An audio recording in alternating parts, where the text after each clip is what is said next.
So the next type of problems that we're going to be doing in this section are word problems.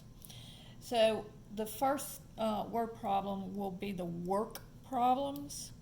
And what we're going to do is we're going to look at the rate of work that people do.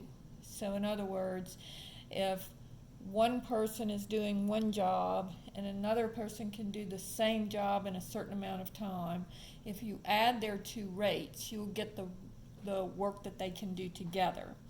And so let's look at an example. It says, one hose can fill a swimming pool in 12 hours.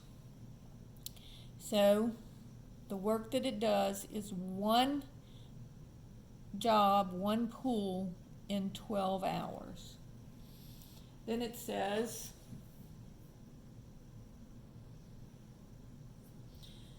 the owner buys a second hose that can fill the pool in twice the rate of the first one. So if it fills the pool at twice the rate, it takes 12 hours for the first hose to fill the pool. So the second one would only take 6 hours to fill the pool. That's going to give us the amount of time that it would take for them to fill the pool together. So that would be the work that they're doing together. Or let's call this X. So this is how much time it would take for them to fill together.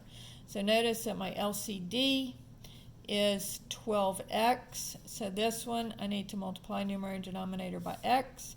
This one times 2x. And this one times 12. And so now all of my denominators are going to be the same. X over 12x plus 2x over 12x is equal to 12 over 12x. Once the denominators are the same, I scratch them, and I get x plus 2x equals 12. So 3x is equal to 12, and so x is equal to 4.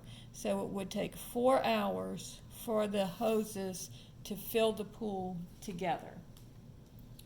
Okay, let's look at another problem. Problem 2 says,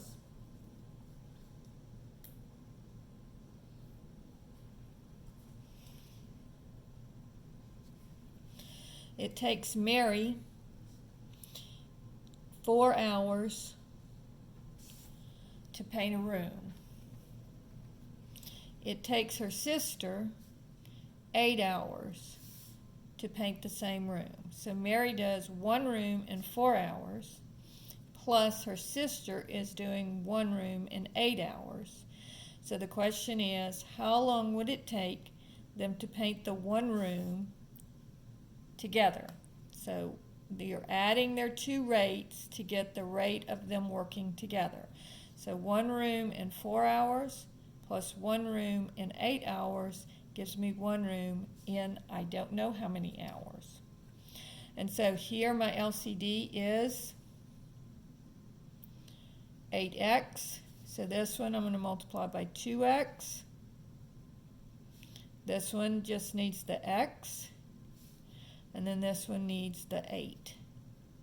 So I have 2x over 8x plus x over 8x is equal to 8 over 8x. And all my denominators are the same, so I can scratch them. So I get 2x plus x equals 8. 3x equals 8, which gives me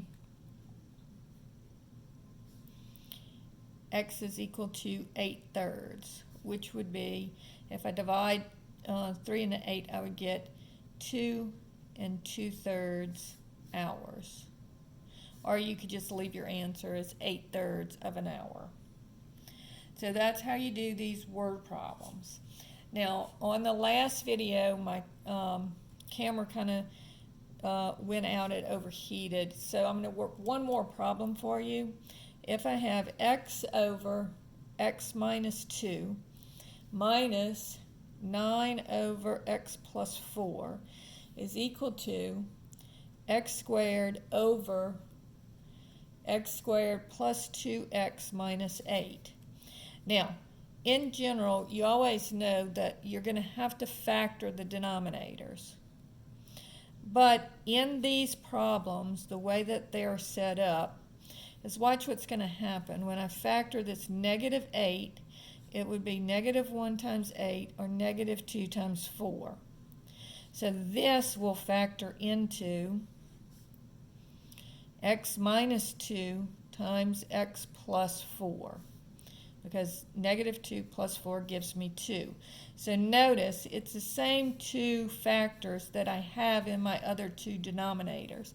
And in general, that's what's going to happen. So here, I already have the x minus 2, so this one needs the x plus 4. Take this minus and put it up with the 9, so we don't get it lost in the middle here. Then this one has the x plus 4. It needs the x minus 2. And then notice that this one already has both parts. So I can scratch my denominator. And I have x times x plus 4 minus 9 times x minus 2 is equal to x squared. So that gives me x squared plus 4x minus 9x plus 18 equals x squared. So just distribute the x times x squared, x times 4, 4x, negative 9 times x, negative 9x, and then negative times negative is positive, 9 times 2 is 18. So combining my like terms, I have x squared minus 5x plus 18 equals x squared. Now, let's get all of our x squareds together. So subtract the x squared.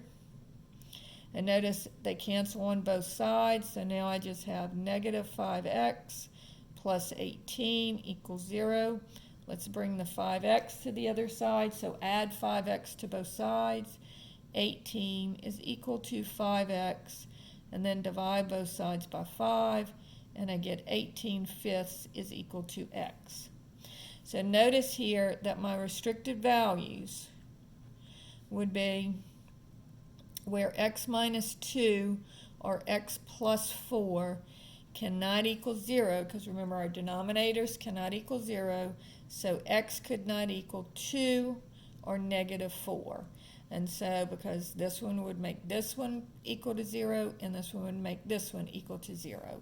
So x cannot equal 2 and negative 4, and so 18/5 is a good answer, and that is the end of this problem.